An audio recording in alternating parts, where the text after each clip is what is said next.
मित्रांनो, अभिनेता सचिन खेरेकर यांनी अनेक चित्रपटांतून आपले निखळ मनोरंजन केले आणि आजही ते विविध चित्रपटांमध्ये महत्त्वपूर्ण भूमिका साकारत आहेत. नुकतीच या अभिनेत्याविषयी एक अत्यंत वाईट बातमी समोर आली होती, ज्यात त्यांचे दुःखद निधन झाल्याचे सांगण्यात येत होते.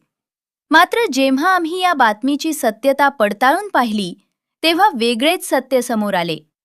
त्या बातमीत किंवा आर्टिकलमध्ये असा संदर्भ देण्यात आला होता की सचिन खेडेकर यांनी 2000 साली चिमणी पाखरं नावाचा एक चित्रपट केला होता आणि त्या चित्रपटामध्ये त्यांच्या पात्राचा दुर्दैवी अंत दाखवण्यात आला होता.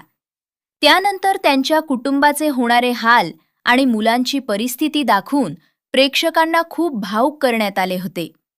त्यामुळे मित्रांनो, सचिन खेडेकर यांचा खऱ्या आयुष्यात मृत्यू झालेला नसून केवळ चिमणी पाखरं या चित्रपटामध्ये त्यांच्या मृत्यूचा प्रसंग दाखवण्यात आला होता.